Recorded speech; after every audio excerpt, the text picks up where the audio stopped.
allow that 3 weeks to lapse because I think they were in a hurry to complete the building on time.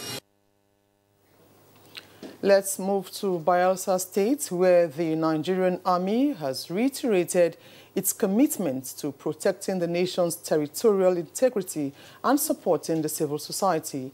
Chief of Army Staff, Lieutenant General Tukur Buratai, said this in a message at the inauguration of projects at the 16th Brigade Camp, Elebele, Yenegua, Bayelsa State. We would all try to shield the Nigerian Army from any blame. Nigerian Army, to me, is the most important organ that keep the cohesion of this country. They have played this role severally over the years. The most important one was during the war. It has also projected us outside the country.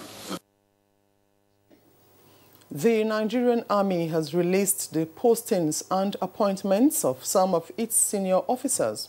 A statement signed by the Acting Director, Army Public Relations, Colonel Sagir Musa, says the appointees include Major General H.O. Otiki, who has been posted to 8th Division as General Officer Commanding, while the General Officer Commanding 8th Division, Major General S.O. Olabanji, has been posted to Infantry Corps Center.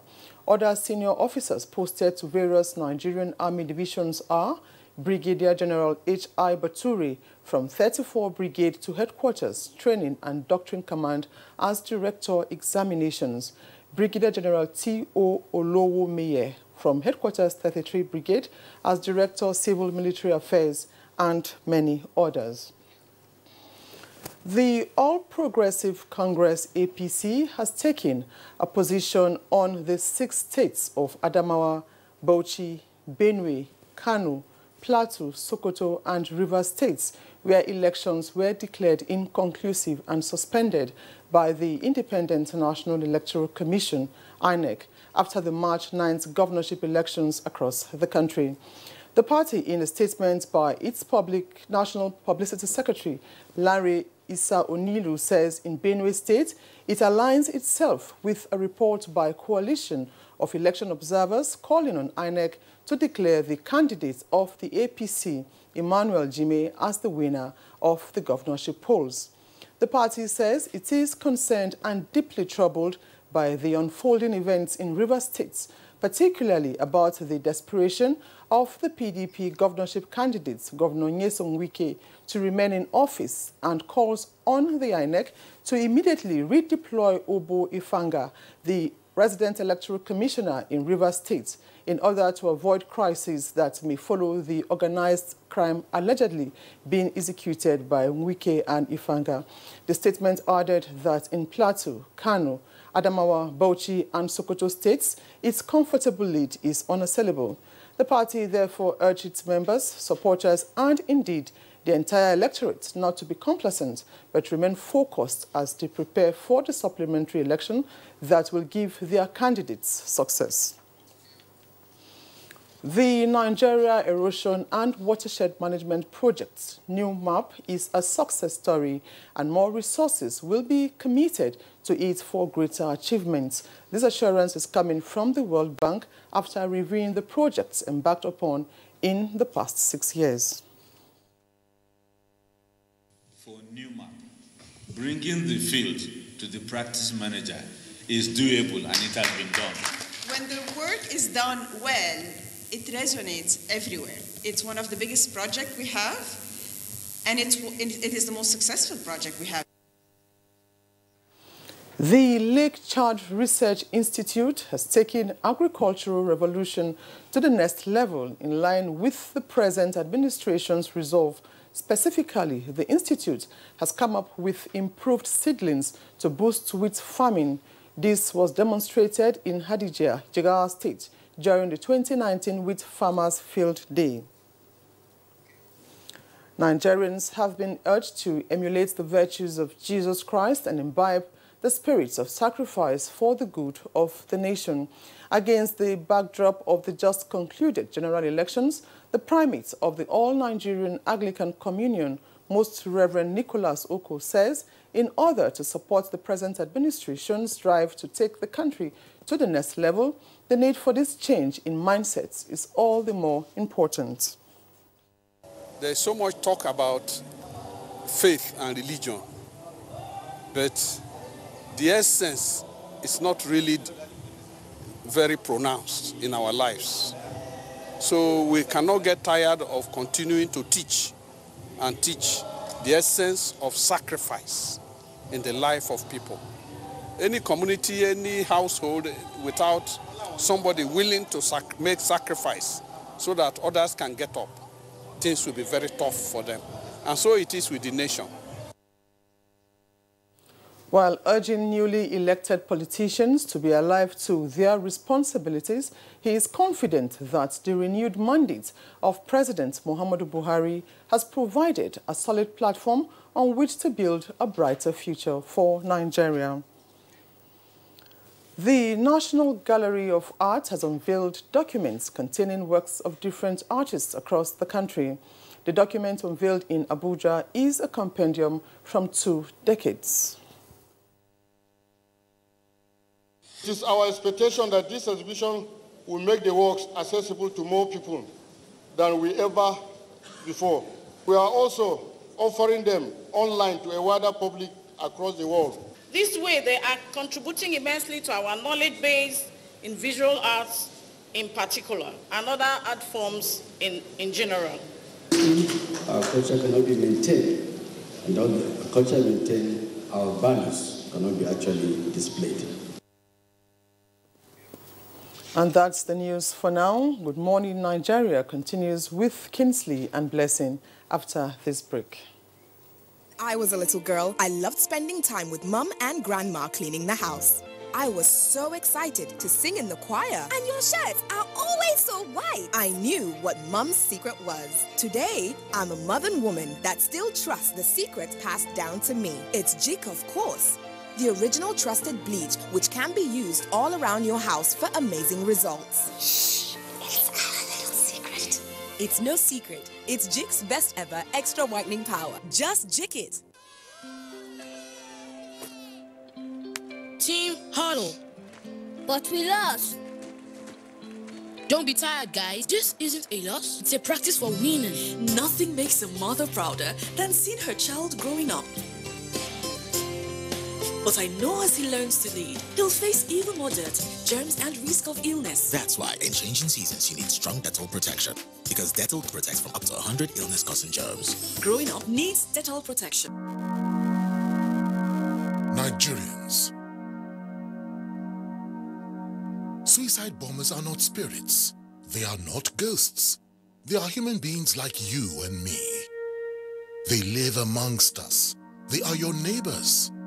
They are your friends today, but terrorists tomorrow. So you must know your neighbor now. Security begins with you and me. Know your neighbor. Be vigilant. Be security conscious. Report suspicious persons, objects, and movements to the police and other security agencies. The security of our nation is a duty for you and me. If you see something, say something. Nigeria unite against terrorism. This message is brought to you by the Federal Ministry of Information and Culture. Here you go. Madam. That's it. Those naira are enough. Hi, dear. Helen! You've got so much even after spending so little. Savings is such a necessity. You save everywhere, but here, you lose it all. How? With this? Impossible. New Tika Apic 10X. Even after applying up to 1 liter of your solution multiple times, you won't get the same cleaning that Apic gives you in a single round. And the expense? Far less compared to your 1 liter of solution. New Tika Apic. Tough in cleaning, tough in savings. Son, being good at something requires strength. It requires pushing yourself. It requires putting in more.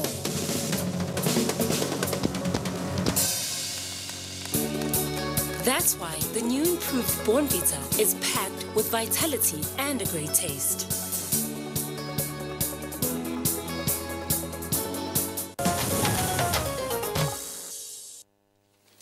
All right. right, we're watching Good Morning Nigeria on the network service of the Nigerian Television Authority. And on business news, OPEC Secretary General Mohammed Barkindo says investments required to ensure stability in the global oil market are returning after a dip, but the pace is still slow. Let's join Comfort Amodo, our correspondent, for more reports on the oil market.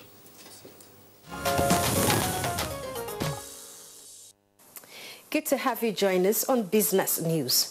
Now, over the weekend, the Group Managing Director of the Nigerian National Petroleum Corporation said the passage of the 4 components of the Petroleum Industry Bill, which is expected to usher in a new legislation, will improve the nation's oil and gas sector. Dr. Mekanti Baru disclosed this during a special session on Africa on Foundations for New Investment conference in Houston, United States. He says the passage of the bill would enhance the investment climate in the country and appeal to foreign investors to explore the Nigerian ultra-deep terrain, which he described as largely untested, noting that more than 41 billion barrels of crude oil and 319 trillion cubic feet of gas were yet to be undiscovered in sub-Saharan Africa. Similarly, the Minister of State for Petroleum Resources, Dr. Ibe Kachuku, called for more foreign partnership to protect the African market.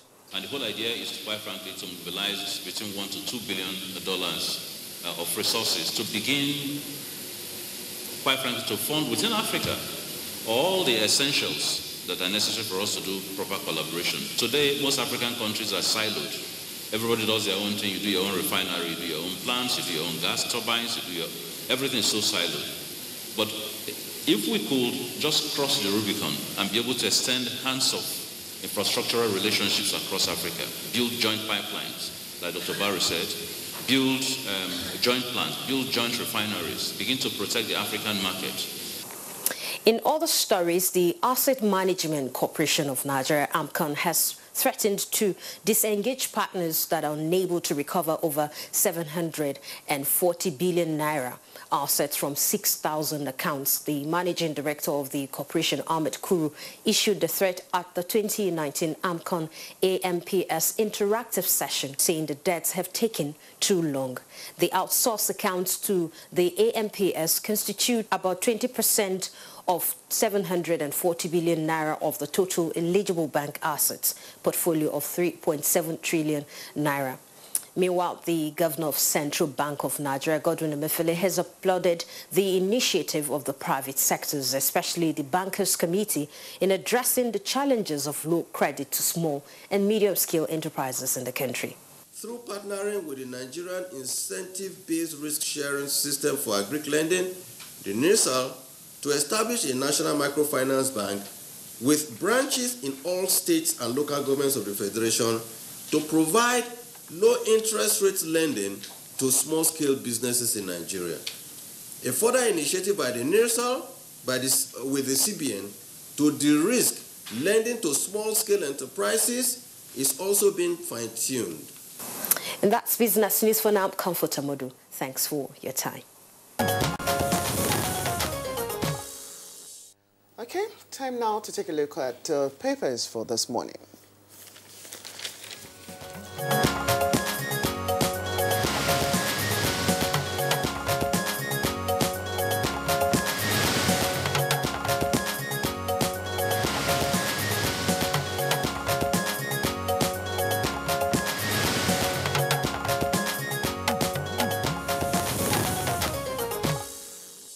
Revere Bayer Tobe is with us on the studios this morning. Bayer, good morning and welcome. Thank you, Kinsley. Good morning. Good morning, Blessing. Good morning, Nigeria. I hope you had a restful weekend. Yes, thank you very much. Look, rested, well rested too. Okay, let's start off with the papers I have on the front page of the Daily Sun. Different stories, but leading for the Daily Sun this morning, 9th National Assembly, battle for Senate top post, hot up. Two riders to that story, Northeast, Southeast, push for presidency, and Ekweremadu, Abaribe, Nnamani may lock horns for minority leaders position. That's it. But just beside the nameplate, we have, I won't interfere in supplementary polls in Benue, Kano, others. This is coming from President Buhari. Okay, still on political stories, the Punch has, for its lead story, runoffs. Buhari won't change result to favor you. Presidency wants APC candidate. More details about that on page 2. And there is a rider. INEC, security agencies meet Tuesday over polls. And just above the nameplate, we have other stories. Major shakeup as Army redeploys 21 generals. Find more details on page 23. Autumn APC candidate trade blame over inconclusive governor poll. That's starting on page 25. APC rejects INEC's decisions on Rivers and Bauchi. Find more details about that on page 13.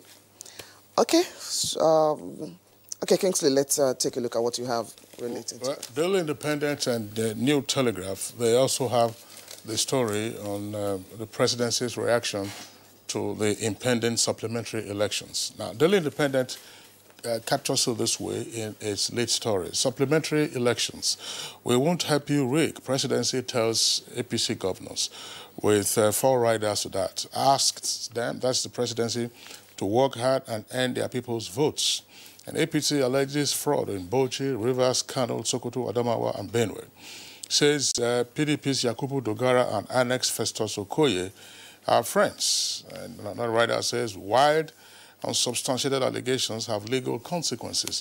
That's Okoye's reaction. Okoye, of course, is a member of, is a commissioner on INEC. Details of that story can be found on page 4. Still on politics, the second lead story on the front page of the Independent, below the photograph, says why we've not allowed Atiku inspect election materials. That's according to INEC. Why we've not allowed Atiku inspect election materials. Also there, it said no nation grows with rigged elections. That's according to Peter Obi, who was vice presidential candidate in the presidential election that took place last month. That's on page 41 in greater detail. Let me take other stories. CUPP condemns EFCC and police raid over raid on Ononge's farm. That's on page 41.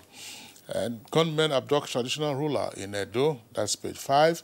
And above the nameplate, it says federal government yet to remove VAT in air transport 9 months after decision. That can be found on page 4. Benga Daniel makes U-turn, agrees not to join APC.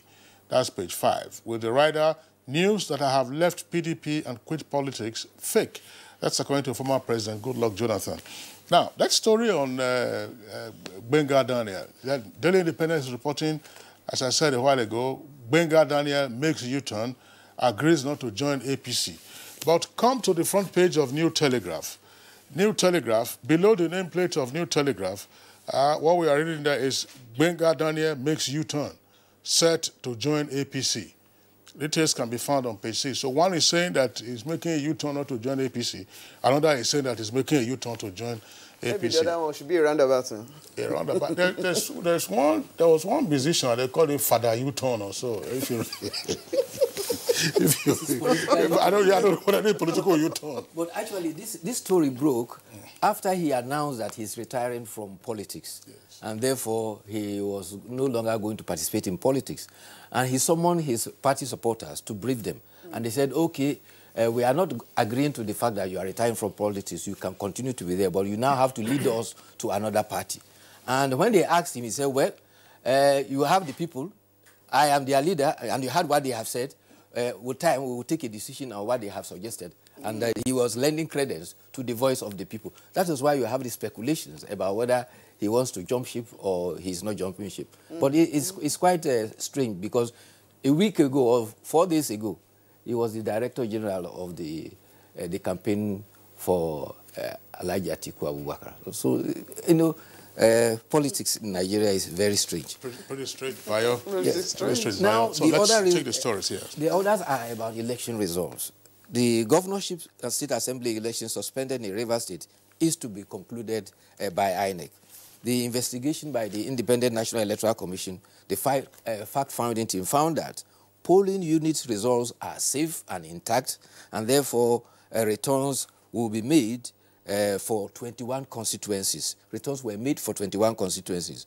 Area where voting could not take place were of two factors. One, armed gangs disrupted it. The other, some soldiers took over some collating centers. INEC is to engage the army about their role in this. The Nigerian army has indicated it is going to investigate the alleged role of some of its men and officers. Meanwhile, INEC has directed a return to conclude elections in Rivers State. Meanwhile, supplementary elections are to be held in Benue, Adamawa, Plateau, Kano, and Sokoto on 23rd March. However, when it comes to Bauchi, INEC has called off the supplementary election for governorship election for Bauchi State. Rather, it has approved a resumption, a conclusion, and announcement of Tafawa Balewa State constituency results. Results of the governorship and State House of Assembly for 13 registration areas in Tafawa Balewa constituency were disrupted by armed gangs. 7 of them were for governorship and 6 were for State House of Assembly. Those were the ones that were affected. But from the report submitted by the Resident Electoral Commissioner, INEC has approved a resumption, conclusion, and announcement of Tafawa Balewa result. But this has attracted reactions and condemnation by both the People's Democratic Party and the All Progressive Congress. At separate prayer conferences in Bauchi, the PDP and the APC both traded blames and also blame INEC. The PDP state chairman, Alhaji Hamza Akuyam, says that the state returning officer lacked the competence to cancel the election duly completed and validly collated. The APC chairman also, Alhaji Uba Nana, he also says that the PDP engineered the crisis that led to the cancellation of the inconclusive elections. The party contended the position taken by the Independent National Electoral Commission calling off the supplementary election contravenes the law. It says that the National Constitution, INEC guidelines, as well as the Electoral Act cannot stipulate that INEC cannot on its own reverse any decision of a collation officer or by a returning officer. Such can be reversed only by a court of law. INEC cannot approbate and reprobate. So the legal arguments are going on, but INEC has taken this decision. This week we are in, it is hoped that the elections in Rivers will be concluded, and that of Tafawa Balewa, that is holding that of Bauchi, will also be concluded and announced. Okay, Bayo, thanks a lot. Let's just take this story right at the foot of the front page of New Telegraph. There's a second list story, New Telegraph. Below the photograph there, it says 2019 polls. 12 out of 91 political parties win elective positions. With 2 riders, clean sweep for APC in 8 states. PDP clears all seats in Ebonyi and Enugu. Details can be found on pages 6 and 9.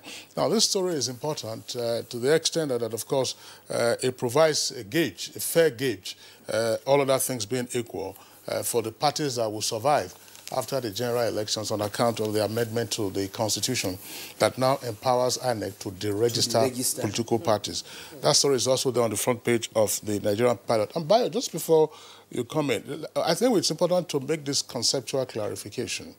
One of the papers was talking about a runoff election. We don't have any runoff election just yet for the 2019 cycle of general elections. What we are having are supplementary elections or make-good elections. In other words, those locations where you had crisis and then the elections could not be concluded, INEC, of course, is planning to conclude those elections this weekend, that's on the 23rd. And thereafter, a formal declaration and return will be made, assuming there is a clear winner.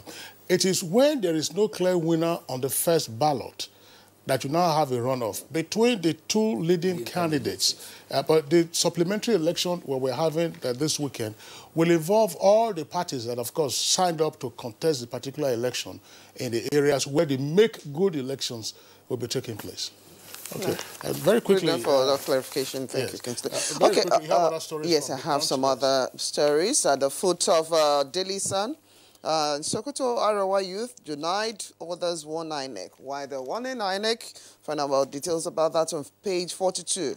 And I think this one was in one of Kingsley's papers. No nation can grow with election rigging. Then I've neither quit politics nor done PDP. This is coming from former President Goodluck Jonathan.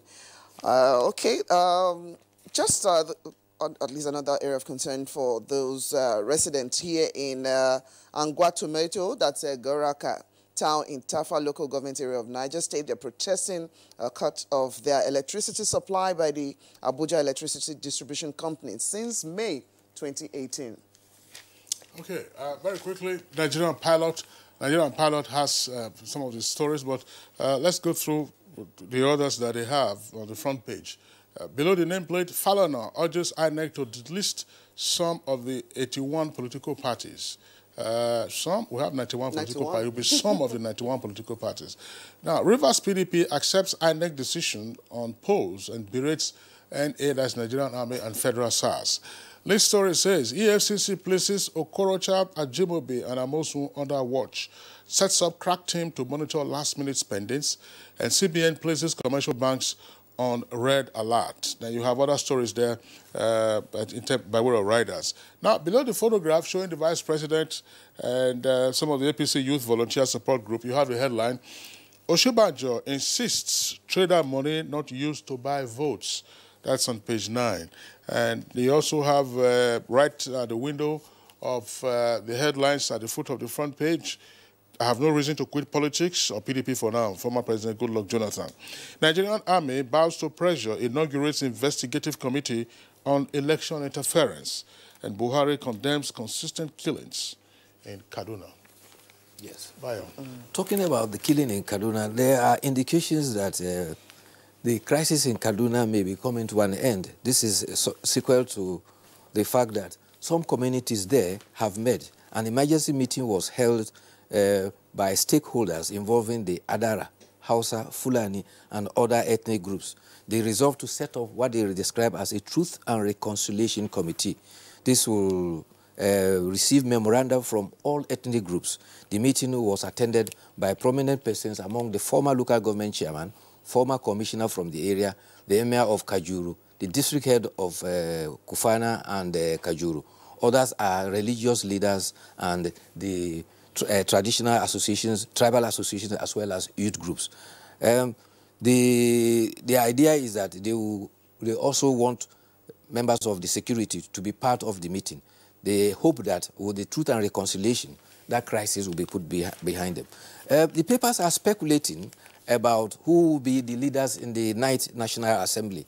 Leadership reports that apart from identifiable ranking senators, former governors who are also ranking senators are also resolved that they want to have one of their own. Presently, the paper is speculating that a former Senate leader and a current Senate leader are front runners. However, there are also former governors of Nasarawa and former governor of Gombe who are also front runners. And they are speculating that by the time the 9th Assembly resumes on 10th of June this year, 15 former governors will be in the Senate.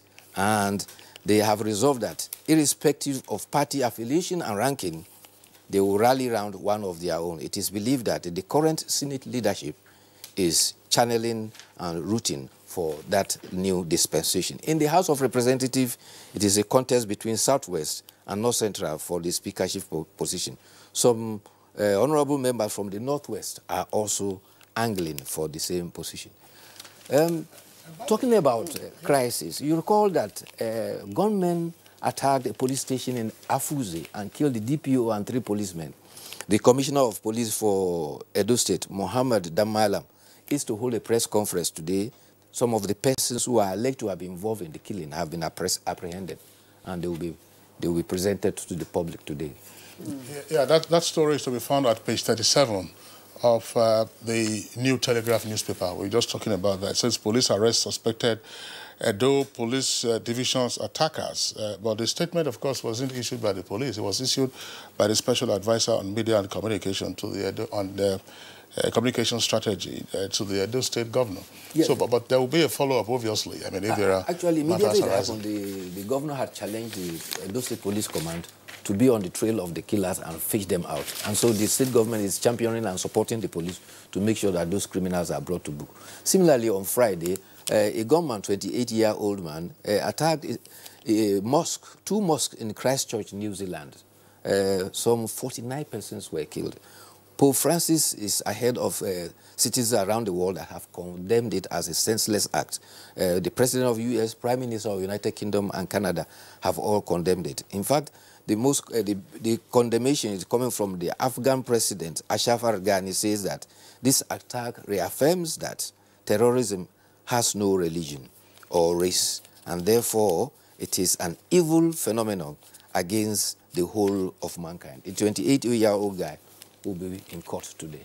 Yeah, it's already been apprehended. I mean, perhaps the most horrific aspect of it was that he was streaming the attack live. It was a live recording. It was a live recording. So you ask yourself, where is the world headed? You know, Bayo, just before Blessing comes in with the editorial, there's an obituary, and it's at page 35 of the New Telegraph. It says, Reps member-elect dies in Kano. You remember there was a loss in Plateau. Now, this one is from Kano, and it says an APC House of Reps member-elect, Garba Mohammed Putalawa, representing Kura Madobi and Garun Malam in Kano. He passed away after a brief illness. Oh, sad. So, what happened? That's a by-election. A by-election. That's right. Okay, for the editorial, we're taking it from Al Jazeera newspaper. One building collapse, too many avoidable tragedies. Well, for many factors have been adduced to the incessant building collapse, a situation that has continued to attract the concern of professionals in the sector. Architect, builders, town planners, civil engineers, amongst others, have continued to raise many concerns. Bayo. Yes, just 72 hours after we were all lamenting about the collapsed two-story building in Lagos, another collapse in Ibadan on Friday. Thanks to Providence, I think so far there's no death recorded, but several persons were injured in that two-story building that collapsed. And so the editorial is centered that's the one in Ibadan. In Ibadan. The one in Lagos, of course, claimed 20 lives, including school children. Exactly. And the injured were about 49. And that if you go back just only last year, there were several instances of collapsed building in Lagos, even in Abuja here. And therefore, the editorial is happening on the fact that the factors responsible for them are usage of quacks, on the one hand, and another, usage of substandard materials. Also blame town planners and also for not enforcing the law. Similarly, you see that when our cities develop, you see houses springing up like mushroom. Most of the time, there are no streets, there are no utility facilities. Usually, everywhere, the infrastructure comes down first before plots are even allocated before structures come up. But in our own case, the reverse is the case. So much so that immediately these structures are developed, the place already becomes a slum. And something has to be done. And so the editorial is happening on the fact that the laws that guide building by all the professionals, architects, town planners, must be enforced. And also, particularly, is lamenting that the immediate reaction of Lagos state government, particularly as at Saturday, about 80 structures have been pulled down. And there are about 1,000 structures that have been identified as substandard and have failed integrity tests and are to be demolished. So the editorial is saying always have to wait until one calamity before... They are just a facade. And they are blaming that the government, particularly the agents who are there, are actually pilfering from the landowners, and that was why the structures has continued to... All right, good thing that the Lagos state government has swung into action, pull down those buildings that have failed integrity tests, and then let the owners think of how they will, rebuild their property. They should be lucky that the government has not compulsorily acquired the land. Yes. That's prime location, by the way. Bayo Atoyebe, thank you for being with us. Thank you. See you tomorrow. Okay, it's Good Morning Nigeria. We're taking a short break now. When we return, of course, we'll be dealing with the political class and the future of Nigeria's democracy. Your perfect family is under threat by germs. Infectious diseases are now the world's biggest killer of adults and children. These infectious diseases are caused by germs. They are everywhere. An average human being comes in contact with over 1 million germs daily in unclean water, dirty surfaces, in the toilets, on cuts and wounds, on your clothes. Germs can cause deadly diseases like typhoid, diarrhea, flu, and cough. To protect your family from germs, use the power of Dettol's One Cap Flu for surface cleaning in your bathing water, in your laundry water, for first aid to protect your family from up to 100 illness-causing germs. Introducing Dettol Antiseptic Liquid in Sachet for only 40 naira. Endorsed by the Nigerian Medical Association. Getting around heartburn and indigestion can be tricky if you eat too much. Eat food that is too spicy or greasy, or lie down after eating. Heartburn and indigestion could always be around the corner. When they come, be prepared with Gaviscon Double Action. It works within 3 minutes and lasts up to 8 hours. Gaviscon Double Action. Many causes, one solution.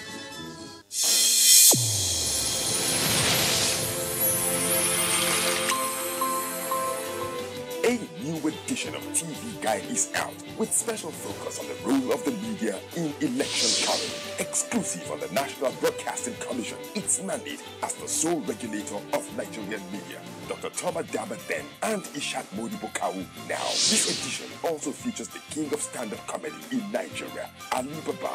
NTA standards to be ready for election transmission after decades of abandonment. Find out from the DG transactional elections in our political space. An evil wind that blows no good. DG, National Orientation Agency, calls them TV Guide, your indispensable companion. X-rays the impact of social media on electioneering process as electorates present their expectations from incoming government. Meet some TV professionals behind the screen and other inspiring stories in sports, entertainment, and lots more. Grab a copy at the vendor near you or NTA stations nationwide. TV Guide, your indispensable companion.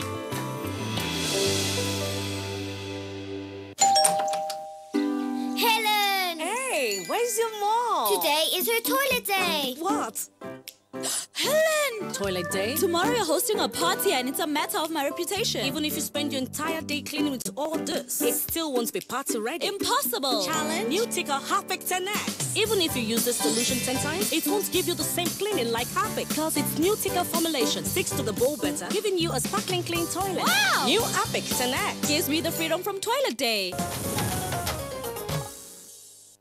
You're still watching Good Morning Nigeria on the network service of the Nigerian Television Authority, the NTA. Now, as a prompt for our conversation this morning, we're taking a look at the political class and the impact on the nation's democracy. Well, the future, if you want to say, ask me. Let's get Aisha Obali to give us his background report.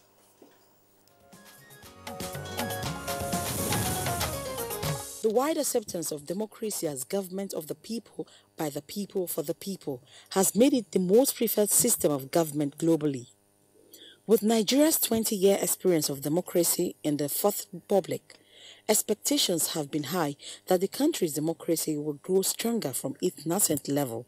From an initial two-party system in 1993, there are now over 90 political parties opening the political space for more political actors.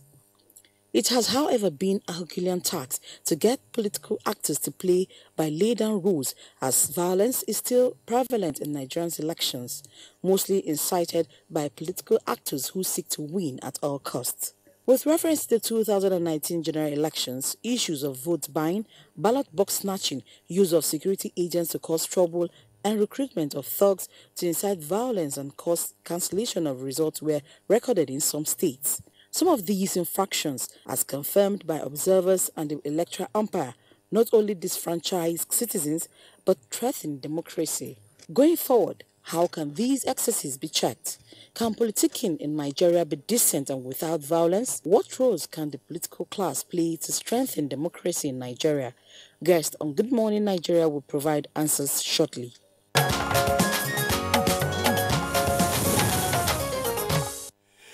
All right, thank you very much, Aisha Ubali, for that background. Now, joining us here in the Abuja studios to discuss this issue in further detail, we would like to welcome two survivors of the general elections.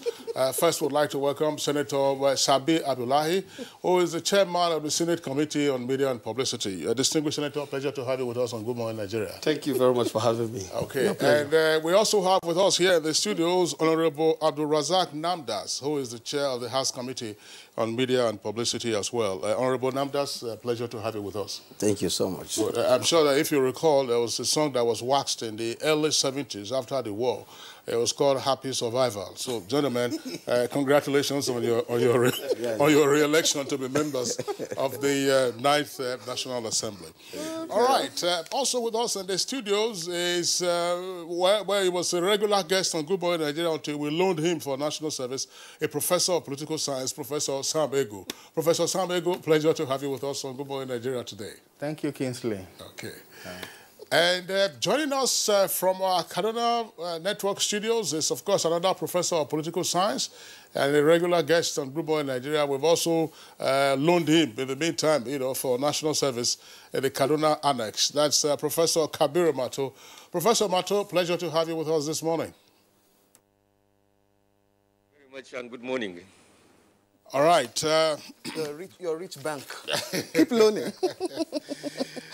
All right, okay, let's kick off. Yes. Okay. Now let's put it this way. Last week, upon the resumption of plenary by the National Assembly, both chambers, the primary discussion, it would appear, had to do with the outcome of the general elections. Even though aspects of the elections are yet to be concluded, but most of the results are in, and there was quite some heated debate on the floor of both chambers. But let's begin with Senator Sabi Abdullahi. Our focus this morning has to do with the political class and the future of Nigeria's democracy. What, in your opinion, was the conduct of the political class in the general elections about to be concluded, hopefully, this weekend? Well, thank you, Kingsley, and bless you for having me on this very timely program. I think, for me, I see it as a mixed bag. Because in every setting, of course, you are bound to have the good, the bad, and the ugly. And to me, this is not an exception. Now, but I think I would like to put some context here. That it is often said that whatever you see happening cannot be divorced from the setting, the environment itself. And the political class are a product of their own society. And in many instances, while the blame is pinned on the political class or the politicians, as the case may be, it is also very obvious that the environment in which they operate cannot also be free from most of the things we see as infraction. And I think in the case of the 2019 election, what you will see perhaps should be dissected from the specific rather than the general. Because if we generalized, we tend to mask the tendencies that prevail in some of the political environment or setting or states. And so for me, what I've seen is, for example, I'm from Niger North, and as far as I'm concerned, our election was very peaceful.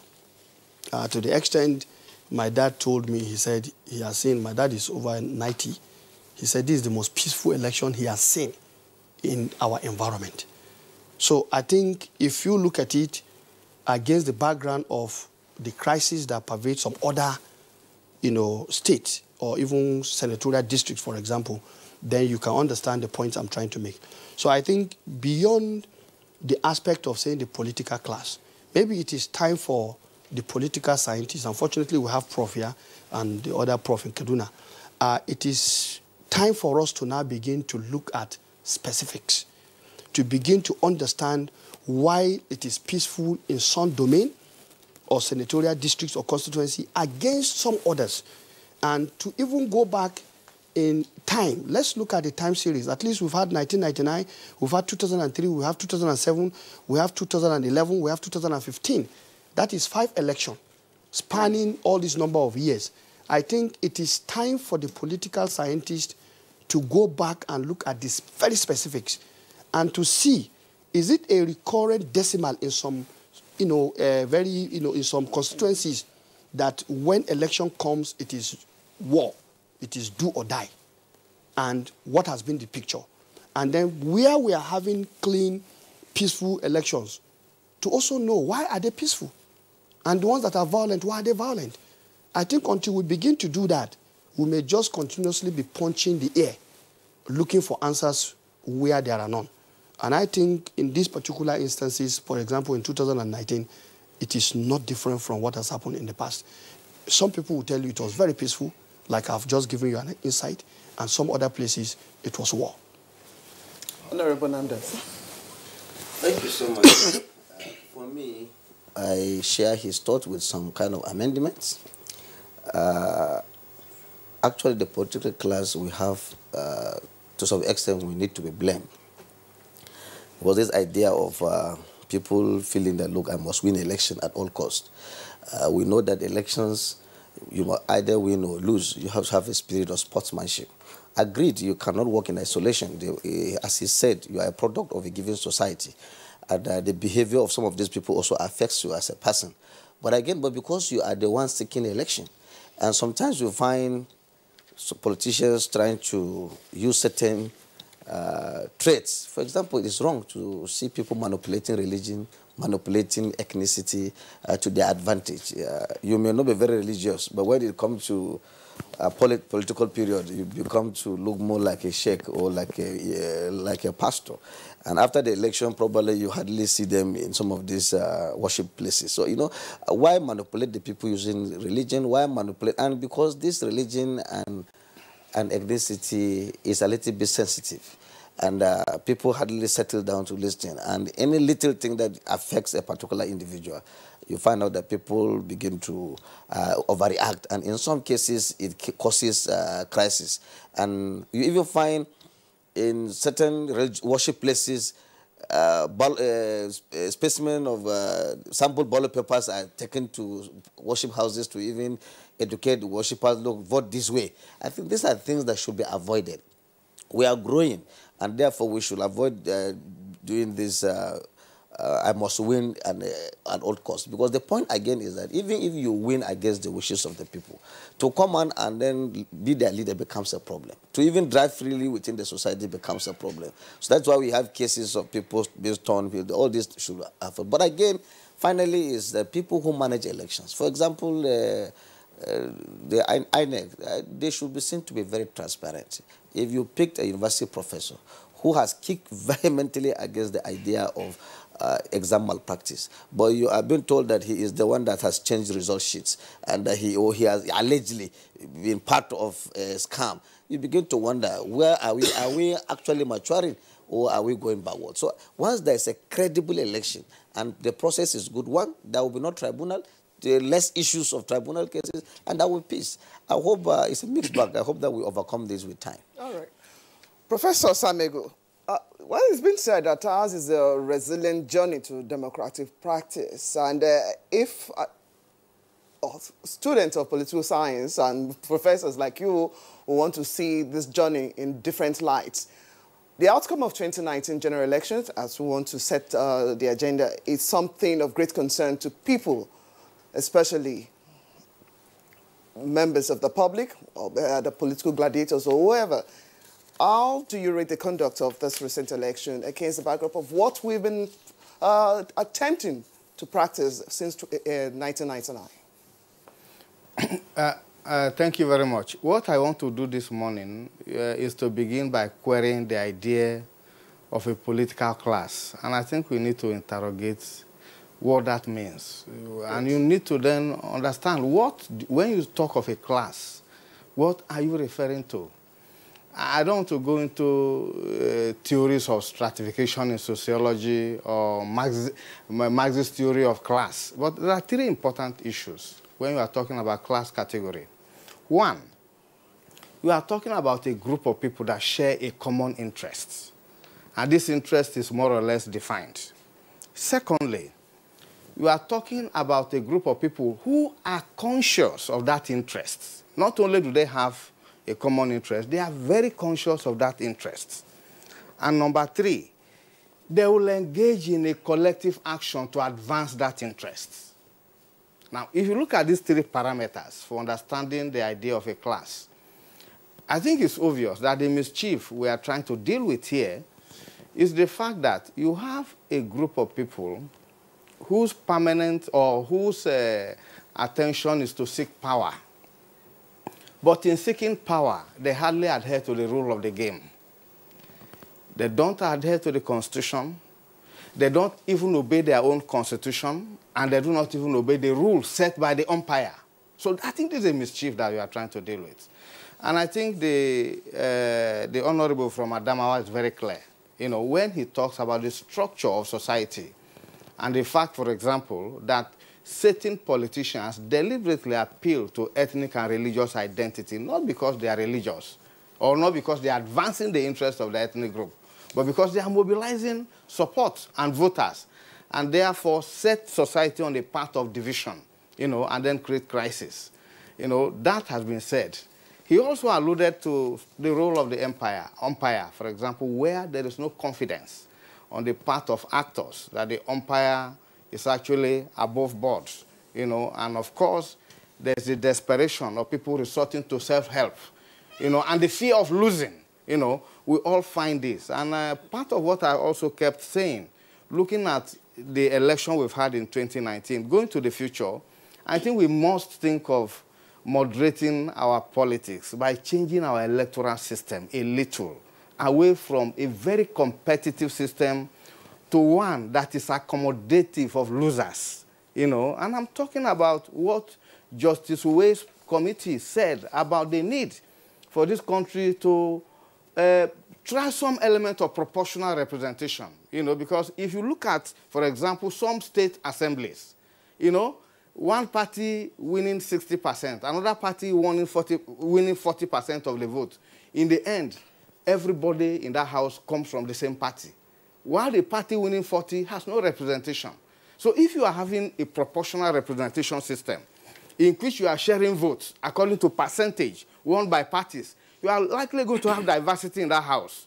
So I think we need to tone down the element of competition in our politics, you know, so that it's not just all the time winner takes all, so that losers can go home with some consolation prize. I mean, this is something we need to really think about, you know, because that fear of losing and the desperation to win at all costs is at the root of the kind of crisis that we are discussing here.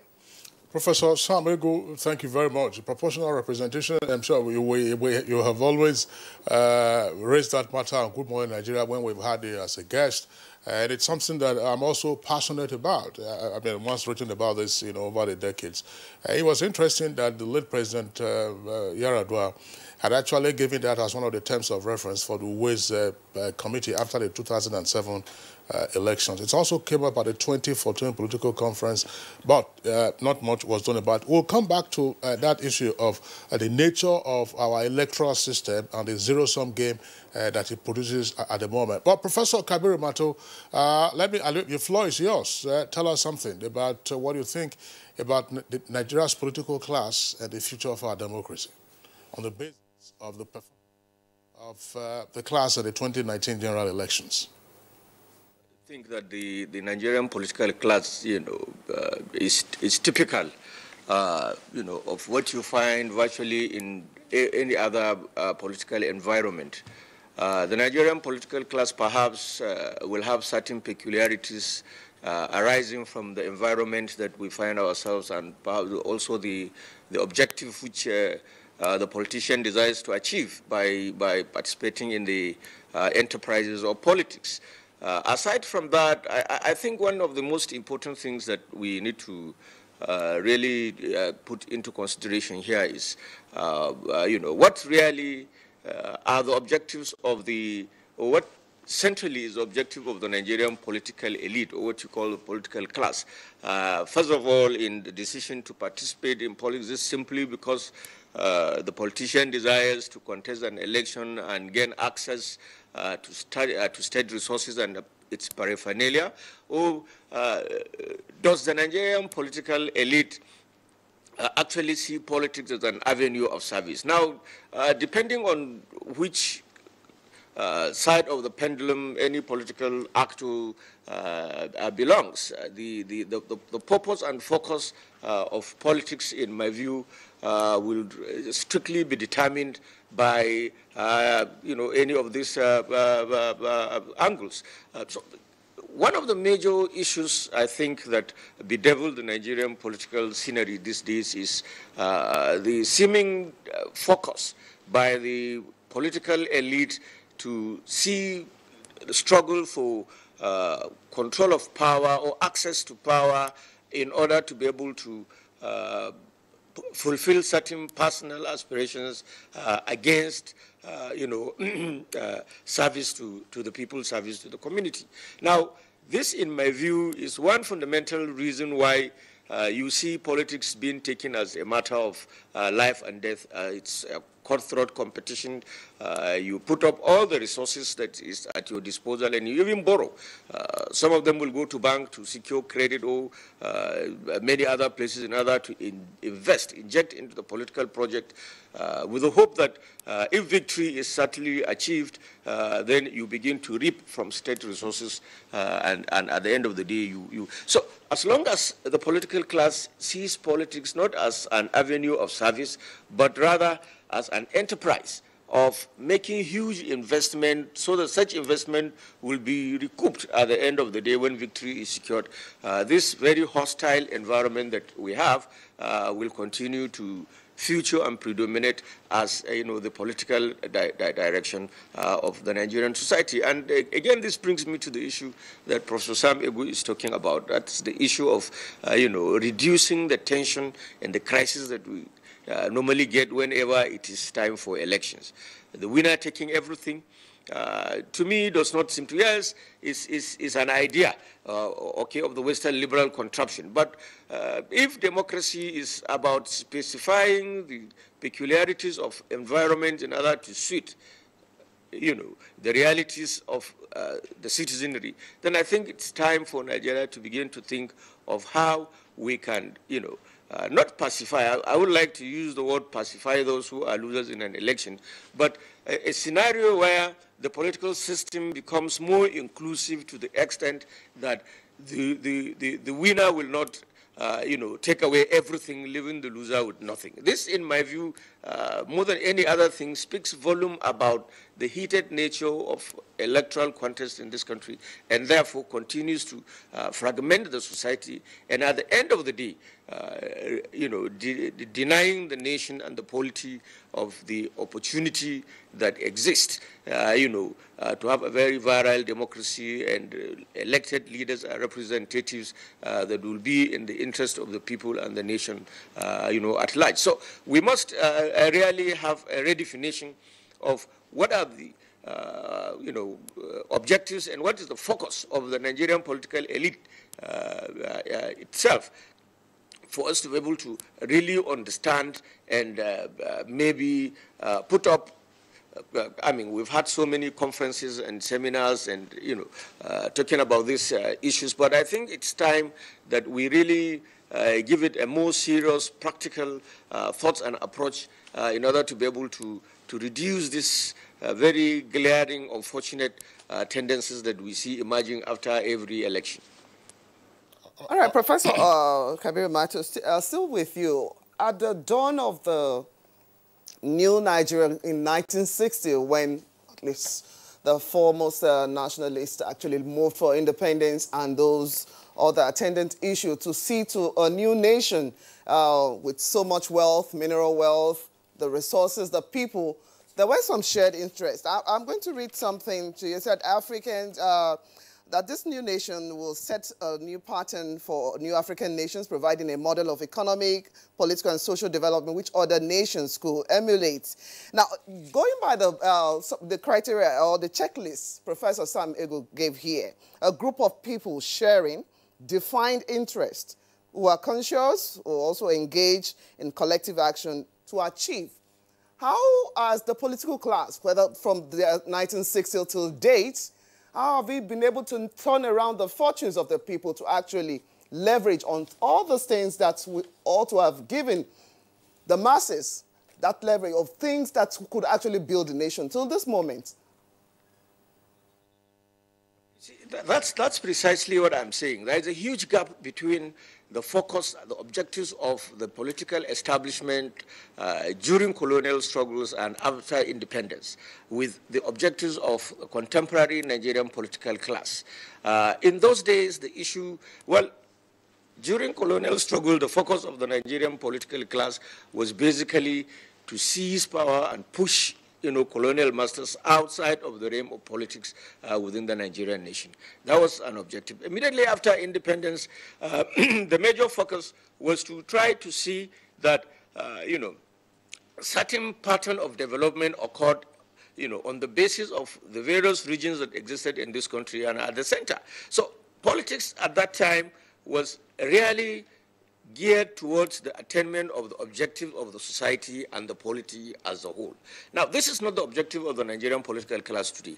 The major objective of the Nigerian political class today is to secure political office so that certain, personal, in most cases, certain personal dividends, accrue to the various, individual people in governance. And this is this speaks volume about the nature of very unfortunate corrupt practices that you see happening, at various levels of government in this country. So it speaks about one thing, that is the objective of the Nigerian political class today should also refocus on the need to serve the people as against securing political positions simply to advance and propel some personal, advantages. And if this, so this clearly, shows what difference.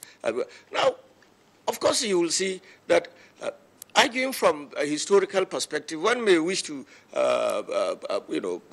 put as a matter of fact that in the early days of independence and until 1960, in 1966, when the first military coup was staged in this country, the political class was more focused, had more objectives that were people-oriented than the subsequent. In 1979, for instance, to 1983, despite the level of, corruption allegations leveled against the government of that or the governments during that particular republic, you will find that the focus were more on the Nigerian people and the Nigerian nation than what we subsequently have. And I think the politicians of these days must have to really refocus what objectives or the reason behind participating in politics in the first place for us to be able to reduce this unnecessary tension and crisis that we see happening all over the place. So I think it's a matter of focus. It's a matter of what agenda one is setting.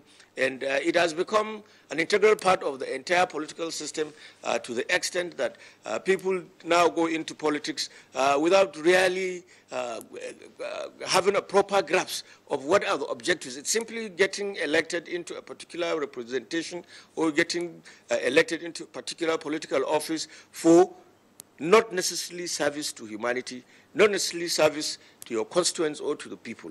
And I think until and unless we're able to change this narrative, we will continue to face all these major upheavals that we see where in some states of this country, it's become difficult to conduct elections. Now, let me give you an example. There, out of about 6 or 7 states where rerun was to take place in this,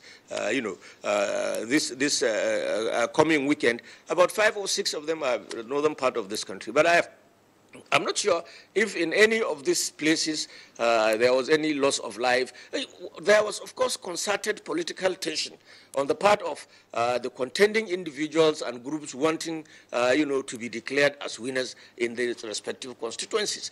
But what we see happening in places like Rivers State, where election itself could not even take place, simply because the major political actors have seen violence as the means of achieving their desired objectives, in my view, speaks volume about, the unpreparedness, if you may call it, of certain segments of the Nigerian political establishment to even try to play politics the way it should be. So the essence is, of course, that it's in Nigeria that we have this balance. Politicians will always say whatever happens during the election, regardless of the flows within the electoral process, all that they desire is for them to be declared, and then when they are declared as winners, the other people, the other parties should go to court. And this again contributes very negatively and dangerously to what Honorable Namdas was saying about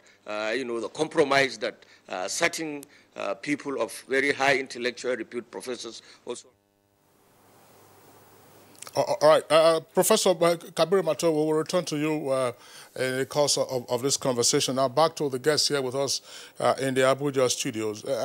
Coming to Senator Sabe Abdullahi, the caveat you entered is noted with regard to the fact that, look, we should be wary of making generalized statements as to the conduct of members of the political class in the 2019 elections. Perhaps, yes, that has to do with the incidents of violence. But there were also reports, probably widespread, of vote buying, whether violence or vote buying, or compromise of attempts to compromise electoral officials, all of which was intended, to subvert the will of the voters. But there is an issue on the table which the two professors of political science have touched on, and that has to do with the interests and the desire to achieve that interest. Can we, you gentlemen here from the Senate and from the House, use you as a point of contact to try to examine the mind of the political class? What is the interest that the political class has in its mind? And how does it seek to achieve that particular interest through the electoral process? First, Senator Abdullahi. Well, thank you very much. I think earlier when I said context, I'm happy the three other guests have actually gone into that context in proper perspective. And based on what you are saying, I think if you look at individual politicians, you will get different answers.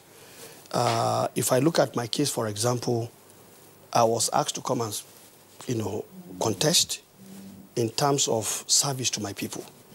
And I know one challenge I faced was the fact that I came with an agenda that I want to see happening based on things that should change.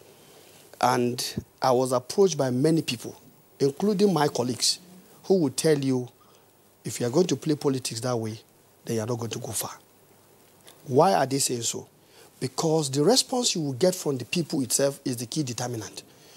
A situation where you are able to deliver dividends of democracy, as it is called, or you are able to profile one or two services that affects your constituents. But when it comes to the real politics of saying, oh, who should be, all those things are discountenanced. Then you can imagine the scale at which people are beginning to look at these things. And I know if you take different politicians, you are bound to see this. Because the key decision that makes politicians to become, either candidates and finally to become those who win elections, definitely from my own perspective, what I have seen, I think it's a mixed bag when you come to see different communities. Some places they will tell you, all we want is do this service to us. And the moment you do that, they will tell you, don't even come for campaign. Because you've earned our trust. But some, despite what politicians will do in terms of this same service delivery, which is what they are elected to do, they will tell you there are other considerations. And in many instances, it has to do with money. So these are the challenges that many of us have seen in the field. And when you are, when you are too gentlemanly, as they put it, they will tell you you are not ready to be a politician. And I think that brings me to mind what one old politician said, that he was asking somebody, can you lie and then swear with the Quran and Bible that it is true? The person said he can't do it. He said, can you remove your clothes and fight in the market? He said he can't do it. And then he said, then you're not ready to be a politician. So I think these narratives, when you look at it, are the things the political professors are talking about. And so for me, I'm looking at the two sides, because there are two sides to every issue. Where you have a model that people appreciate that you are a good representative, you are able to actually defend their cause, you are able to present their problems in parliament, and you are able to actually pursue course of action that will bring about change in your community, where that is appreciated, then good politics is happening. But where it is said that, I will tell you an example. A boy who is not up to 17 years old came to my front and said, Oga, we know you are trying. You have worked here, you have worked here, you have worked there. But what people are saying is you are not giving money. And so I looked at this boy. I said, you are not even in secondary school. And this is the way you are thinking. Is this what you want us to continue to do? So, and if you ask every politician, these are the challenges you will see out there in the field. And that's why I was saying earlier that we cannot divorce whatever the politician is and what the society is actually propping up for him. And so until we begin to look at all of these nuances, I don't think we'll get it right. The debate will just continue on and on because different environment reacts to different things within the context of this our political system. And finally, let me say that I think the democracy is growing. It is growing because... With the bloodbath that... yeah, it is growing because the bloodbath is in certain locations. And I think we need to also begin to see life is precious. But at least in some other elections, you will see that lives are lost in more than 10 states. We should begin to ask, how many states did we have life being lost? So that if the number of states is reducing, then we should continue to work towards those states where bloodbath is still taking place and do the needful, even if it is through social engineering. Like I've said sometimes in this same program where I said off election, most of the agencies that should work on voter education and political enlightenment have gone to sleep. And I think National Orientation Agency, to my mind, comes here, very clearly. So if we look at all of these things, then we can begin to get it right because there is no one size fit all. That is what I have seen in the field. All right, Senator, thank you very much. Honorable Abdulrazak Namdas, now getting into the mind of the politician and therefore of the political class, what are your interests? And why does it appear to be the case that there's a high level of desperation in what is called now the political enterprise or political industry? Thank you so much, Gisli. I think I want to agree with him on several issues. Number one, as a politician, as a young man, I want to serve my country. I have ages on my side because after this I'm expecting to serve in another capacity, so I should be seen to serve very well.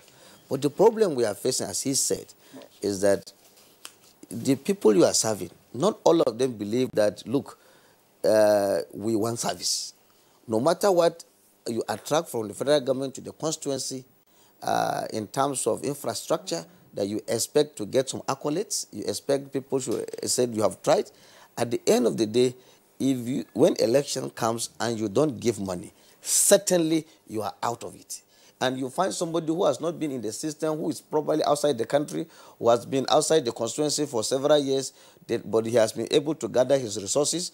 By the time people hear that, oh, Social Party is distributing several cars and several vehicles, you will realize that nobody will even come to your place. And that is a serious challenge. And I think, as he said, we have institutions that are charged with educating people. In those good years, we used to have MAMSA. And MAMSA was a very, very great agency that was educating the people. So if the national agency at the moment can do what MAMSA did in the past, educating Nigerians and politicians, you find out that things will change. And I'm even very happy that to some extent, even the electors are a little bit sophisticated. So if people are educated, they will get to know. Let me give an example. You find in a state, I don't want to mention, but you'll get to know, you find in a state in election A, voting for this party. 2 weeks later, they have the capacity to identify, look, I will not vote for this party, I'll vote for that party. Again, in the past, we used to have a challenge of, look, people don't understand logos. Our illiterate parents will probably invalid votes. But today, people can understand that, look, even the major political parties, somebody who is very popular and has decided to find himself in an unpopular party, you still find the constituents so meticulous enough to even vote for that particular person. So there is some kind of progress in time we are recording. The only thing is that we have not cashed on it. The agencies of government have not cashed on this progress to try to enlighten the people more. And again, I don't have this idea of having several political parties being registered. You find some ballot papers, their height is also the same with me. Even as educated as you are, before you spread it down to identify a political party, and some of the logo are to some extent, you see, similar, just few changes. And it makes things too difficult. And we are lawmakers, but we will look at it, and we hope that Nigerians will give us the advantage to say, look, why must we be having this retinue of political parties, and when you come to making choices, you have issues.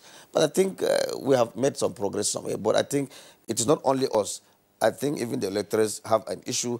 Once you demand service from the person you sent to represent you, certainly he will do much better.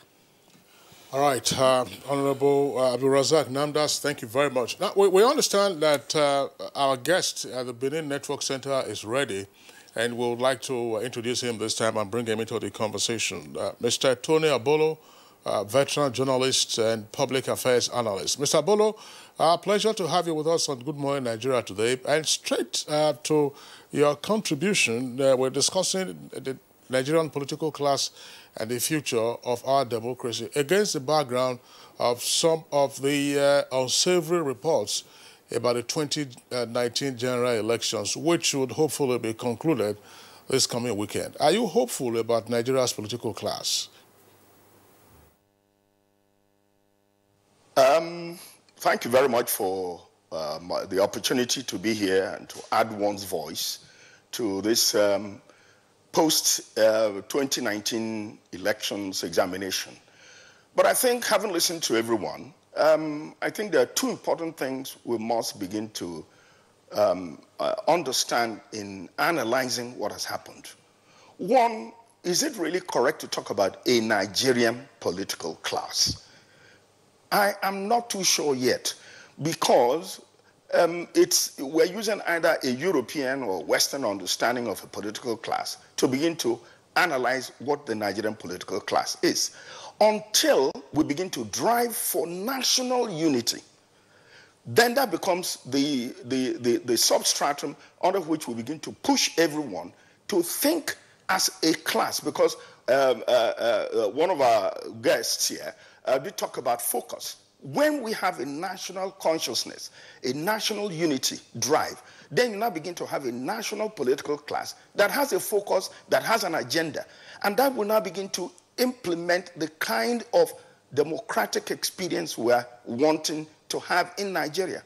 And secondly, and quite importantly, don't ever forget that we had too many years of military governance, and that is playing into a kind of political behavior. And until that begins to die down, and I don't know when, then we cannot begin to look at the kind of quality democratic practice that we are equally hoping for. And I'm glad someone like Lieutenant General Dambazao, who is the Minister of Interior, actually the paper he did for his doctoral work is quite seminal when he talks about the military in retreat, the rumpus of the military. And what was the rumpus? That is, what they left in the polity was agberus and touts. Those are the people who also feed the political class and muddy the water in such a way that your people have desires, then they want to have people who are their thugs, who create all this violence, and all of that is making us worry about what kind of democracy are we looking for. So when we now eventually can understand what we want, and we need it as a national understanding, then in that case, then we now begin to talk about the kind of democracy we want to practice in Nigeria. And when that begins to happen, then, like you ask, I can now begin to have hope. For now, we are not even out of the military in our experience. And look at when we now have this argument about military involvement in election collation and all of that. Why should we be having that problem now?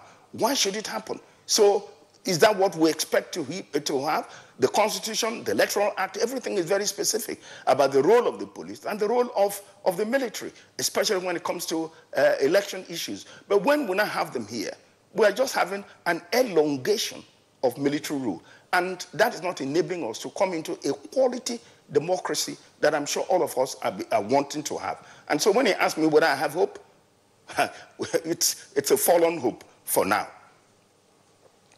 Mr. Tony Abolo, well, thank you very much. Blessing, of course, he is talking about the hangover effect of prolonged military rule and the fact that the military, in a sense, the residue of their rule continues to project into our political class and political activities. I'm sure you have a follow-up. Yes. Yeah, well, we'll get back to him, like you already pointed out. Professor Sabegu, let's get back to some nitty-gritties on what exactly the political class is supposed to be giving the people.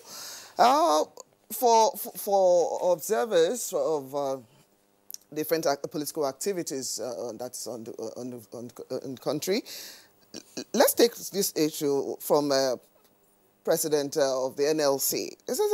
There's a quote from him sometimes last year at one of the May Day rallies.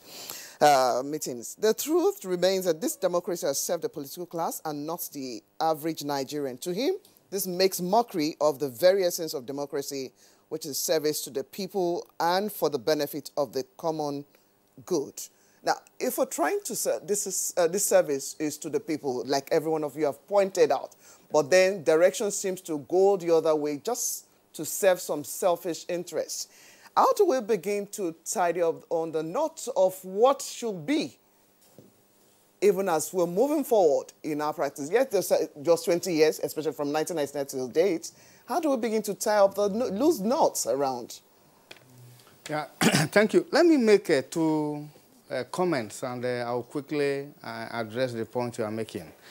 I think all the talk about the military, I think it's overflogged. In my opinion, there are parts of this country, if you do not have the military present to check bandits, and I'm talking from the experience of Nigeria, you can't even conduct election.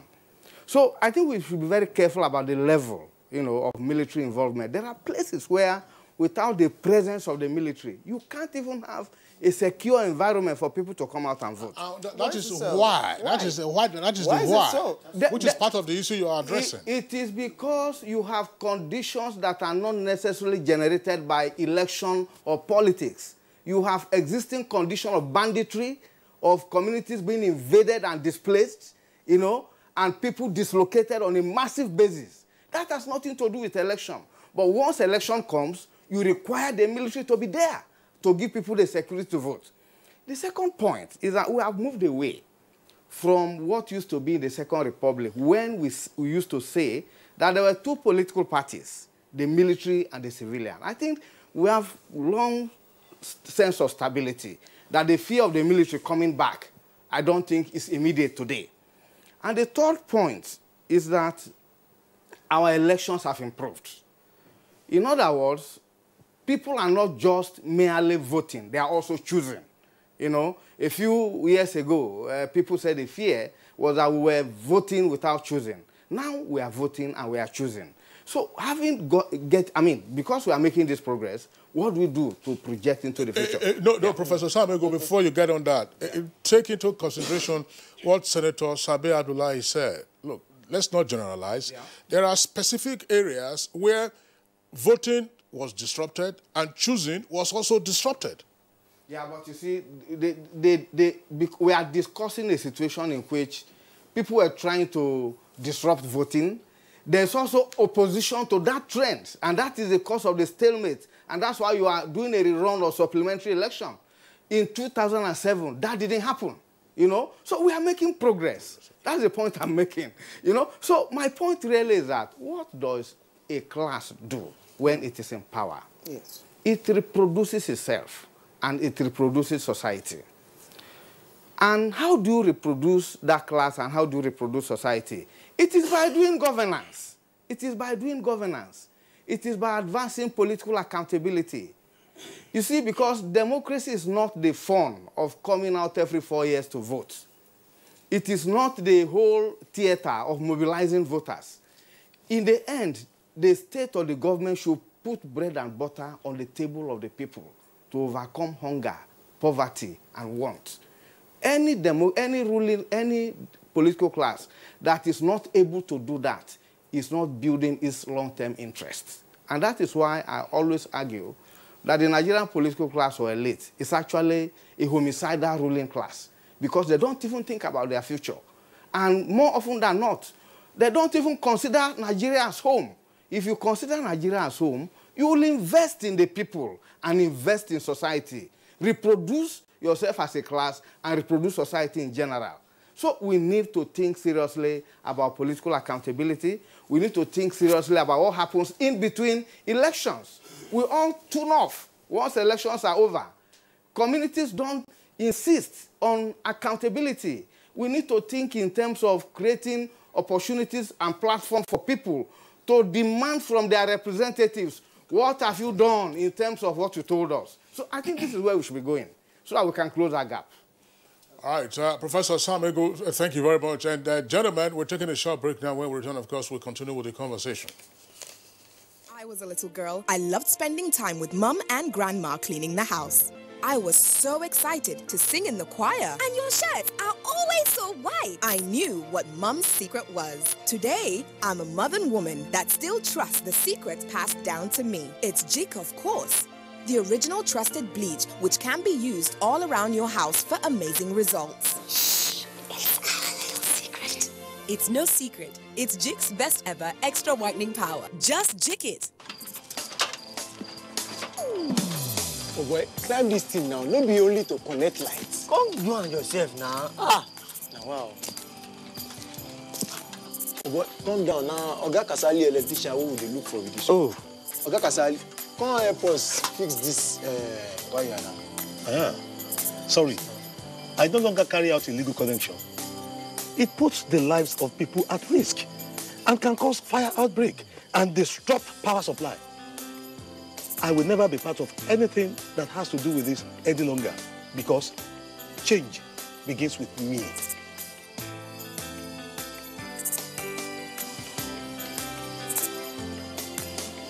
Oh boy, letting him talk makes sense.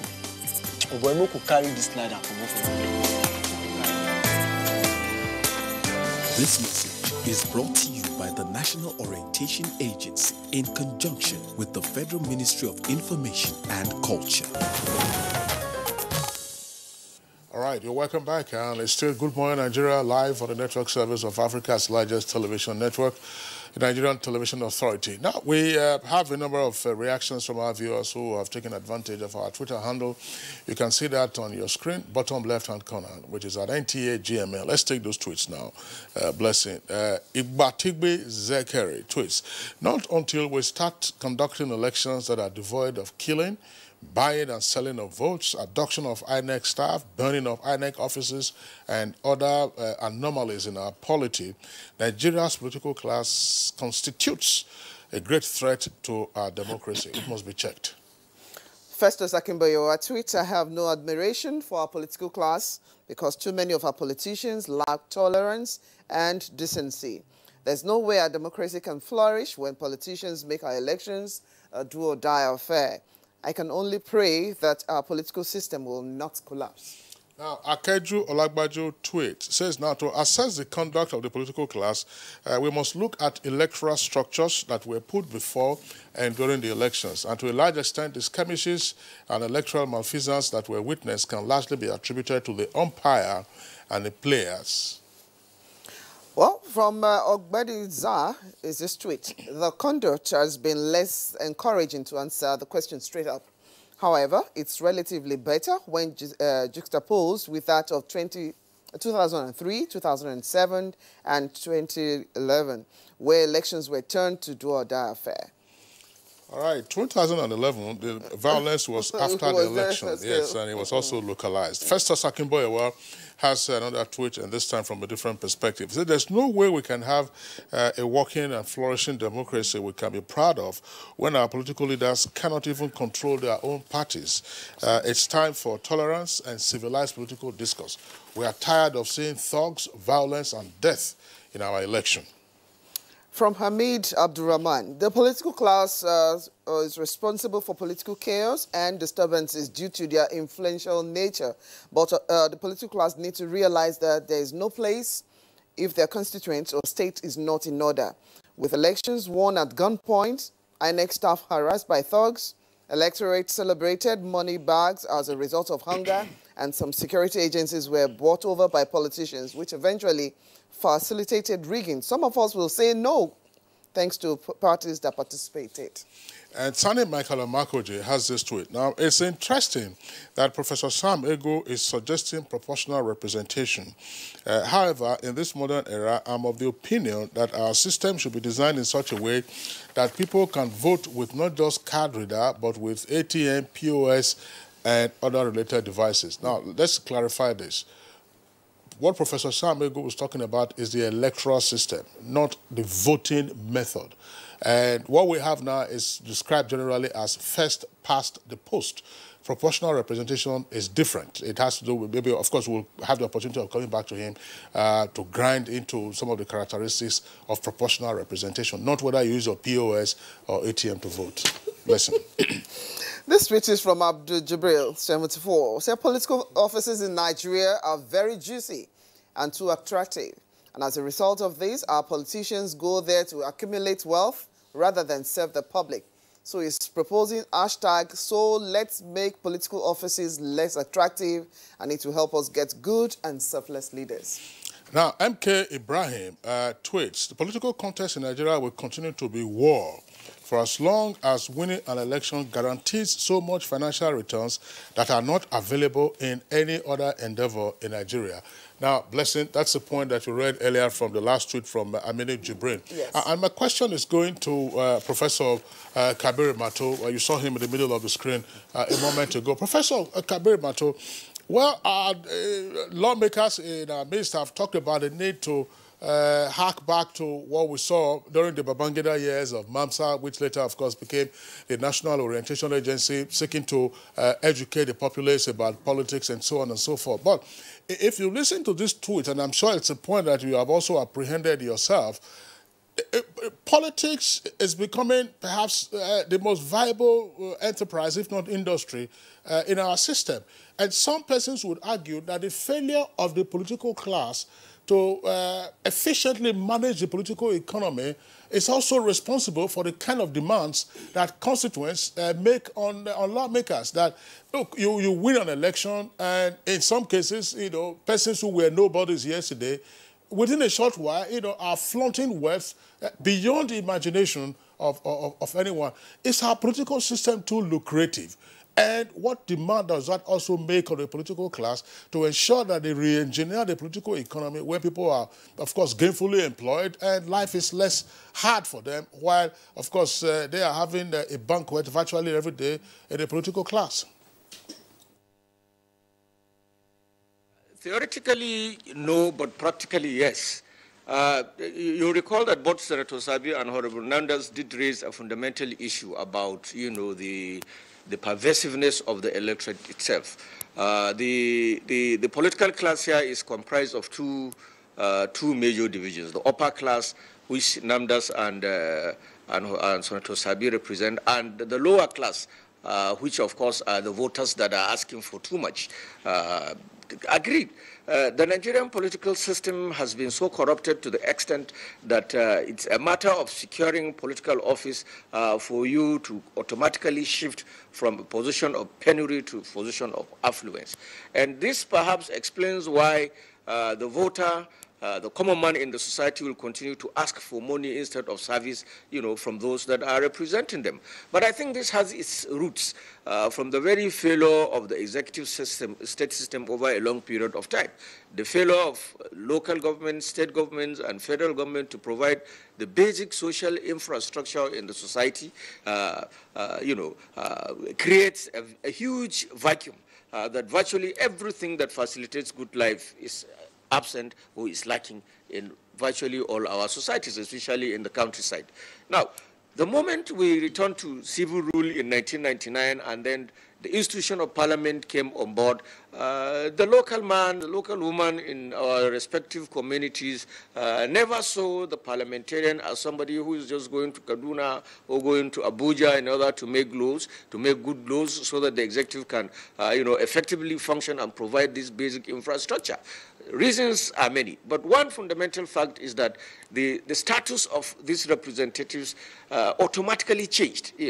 Probably he didn't have a car, she didn't have a car, or she had a jalopy, and all of a sudden she was coming to the village, with an SUV. Now, this is a matter of reality, and so the populace or the voter became so apprehensive that immediately he sees his representative, what he's interested in, that he is going to get married, he has lost somebody, he is going on funeral, and so, so many unwanted and unexpected demand to the extent, and on the part of the legislature, they took up to themselves the idea of building classrooms as community service, culverts, etc., etc. All these are not functions that are assigned to the legislator. They are functions that the executive ordinarily should carry out. But because of their absence and their death in our society, the parliamentarians took to that also. And another very terrible scenario is if you see the heated crisis that has happened between the legislature and the executive from 1999 up till this moment was basically on the frontier of allocation of resources. What does the Senate make? What does the House of Representatives make? What does the National Assembly take as part of its budget?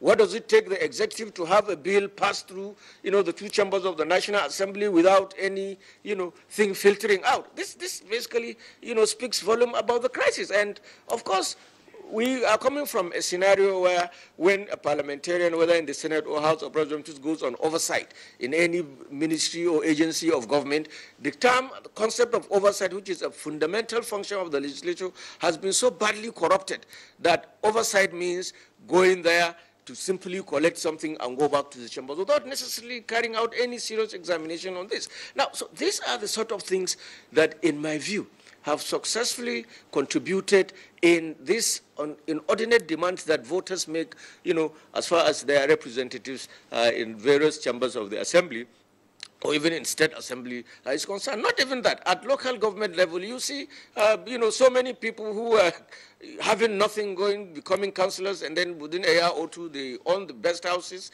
they drive the, best cars in their respect.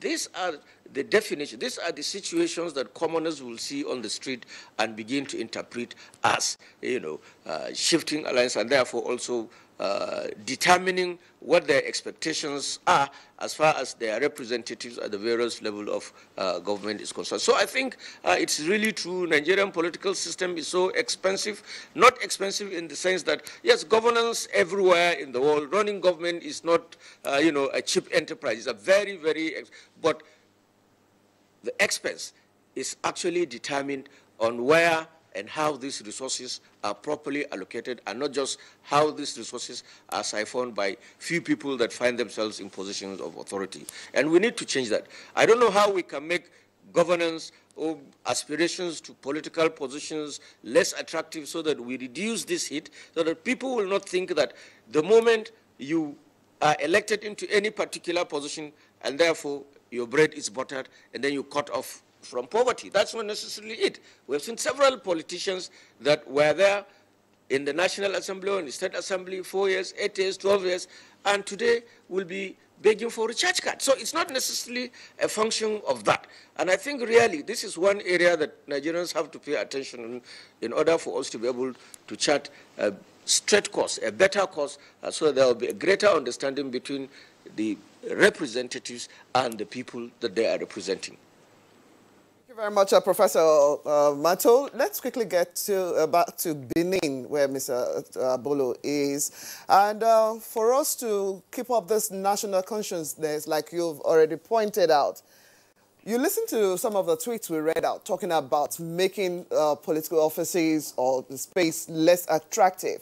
What, in your own estimation, should we be doing differently to actually make sure that ours is a less expensive kind of a democracy from what we're seeing, and also the way forward to preserve this democratic practice of us?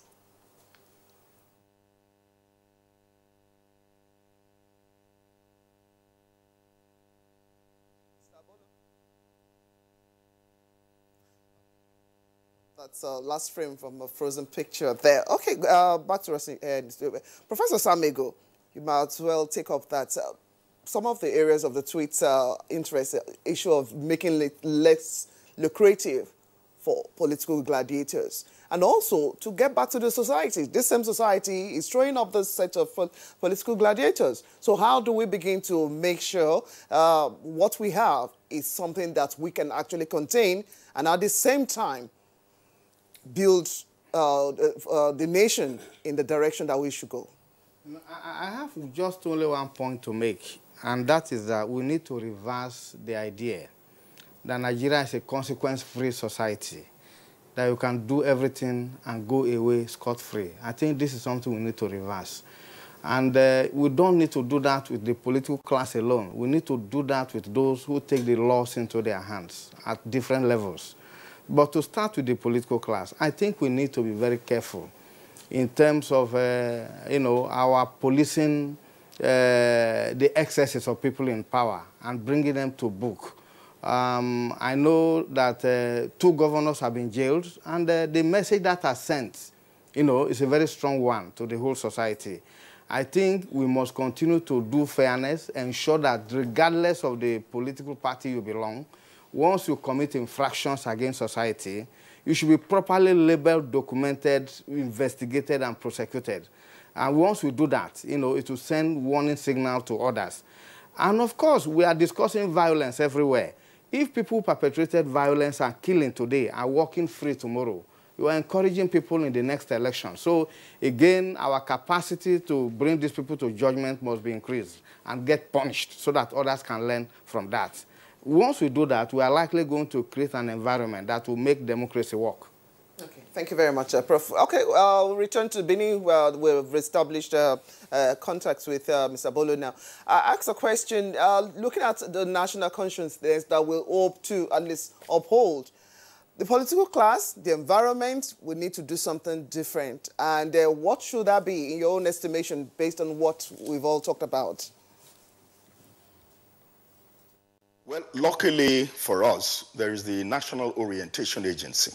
And I like to believe, like the old MAMSA, that they should be creating a lot of political education, political awareness across the board. Both, like my friend did, analyze the upper class of the political group and the lower class, which is the voters. Let everybody be enlightened in terms of responsibility and obligation. And until the people themselves demand that these kind of over-expenditure or over-bloated expenses and recurrent expenses we see in the budget that goes to the upper class is dispersed in such a way that it benefits the entire society, we're not likely to get good governance. So until the people themselves shout, because you don't expect those who are benefiting from the system to self-immolate. And therefore, it is we, the people, who must keep the shouting and the conversation on until the right thing is done. Maybe the Revenue, Fiscal and Mobilization Commission will have to look into this.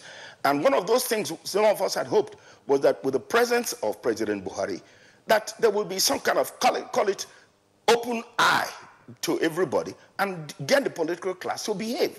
And I like to believe that this time around, that we will get that kind of authoritative decision and communication right through the political class so that we get less expenditure within the upper class. Then we will now be able to have the money to run this country. Because for too long, if you look at the percentages don't look too good. So much is spent on recurring, then a lot of it goes into debt repayment, then very little is left for capital expenditure.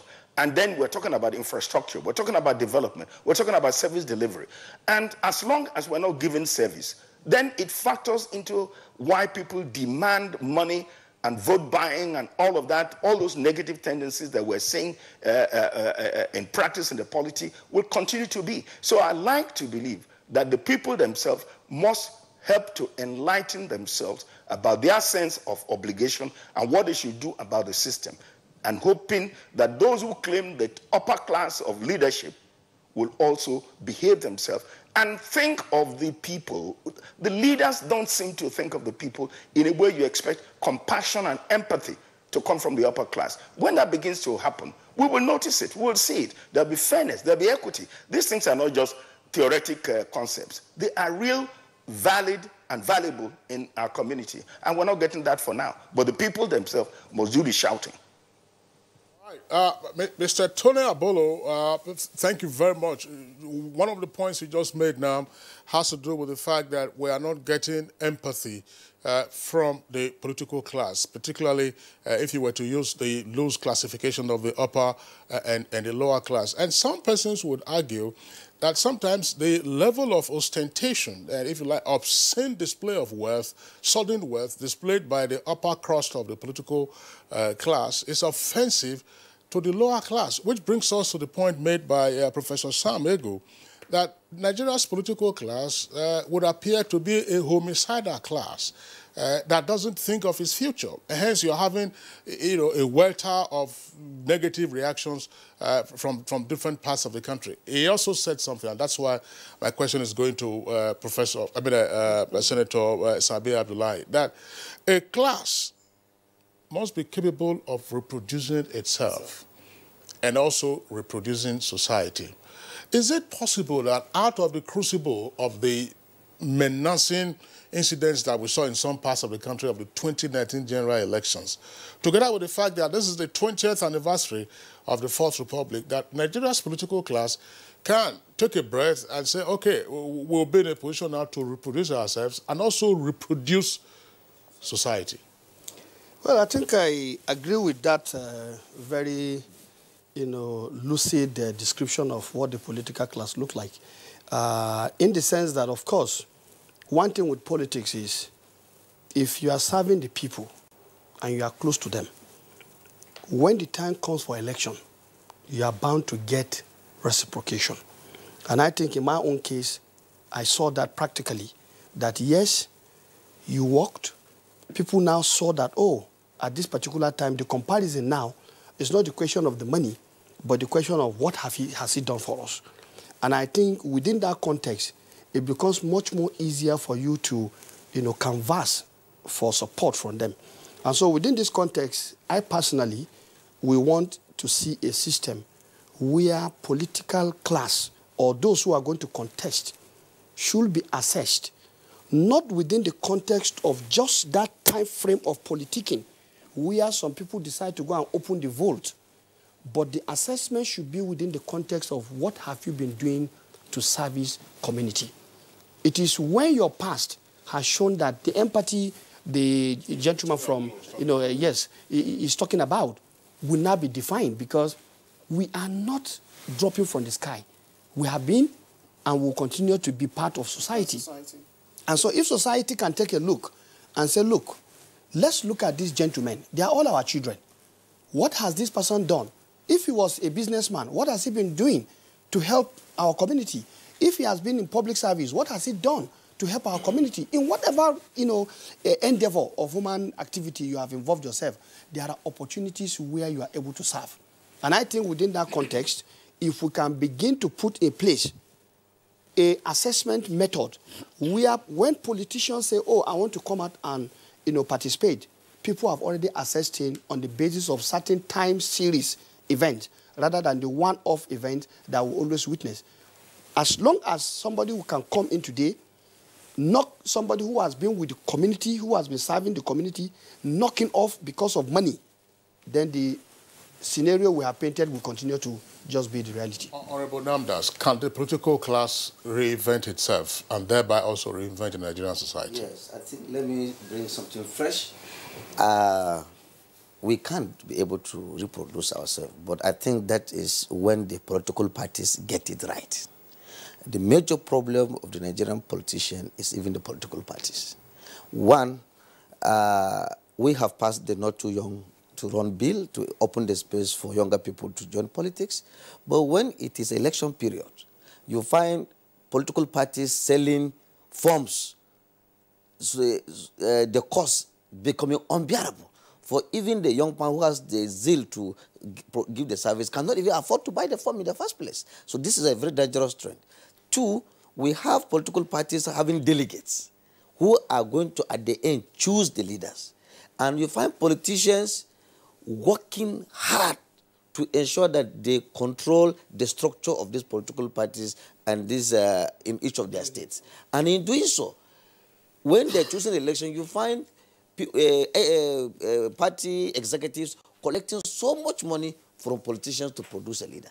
If we have political party leaders at each state level, a structure that will come naturally, people with good intentions, leaders will be produced at that level without anything. But in as much as the party structure, the politicians will hijack and buy their way to get their tickets, or you find political parties giving automatic tickets against competence, we will continue to have issues. All right. Well, it's on that note. This is an ending conversation, and hopefully we'll return to it on Good Morning Nigeria. It's on that note, we'd like to thank all our guests who've been with us on this conversation this morning. From Kaduna, we're joined by Professor Mato. Professor Mato, of course, is a regular guest. He's a professor of political science. So you can see him there in the middle of the screen. Professor Mato, thank you very much. And on the right side, extreme right from our Benin Network Center, veteran journalist and public affairs analyst, Mr. Tony Abolo. Gentlemen, thank you for being with us on Good Morning Nigeria today. And right here in our studios, we would like to appreciate Professor Sam Ego, who's a professor of political science. Professor Sam Ego, thanks a lot for your insight always.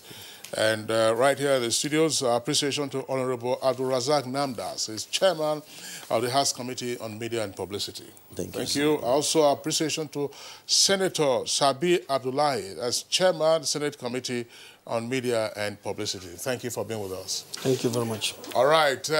Of course, that does it for us today. Just to indicate, of course, that Dominic Thiem defeated Roger Federer at Indian Wells by 2 sets to 1. He dropped the first set 6-3, of course, took the second set 6-3, and then the last 7-5. So that's Dominic Thiem overcoming Roger Federer at Indian Wells in California. Thank you very much, Kingsley. All right, so it's on that note, of course, we'll call it a day on Good Morning Nigeria. We're back tomorrow, same time, 7 o'clock in the morning. Until then, I'm Kingsley Osadolo. I'm Blessing Abu. Thank you for watching. The program returns tomorrow, 7 in the morning.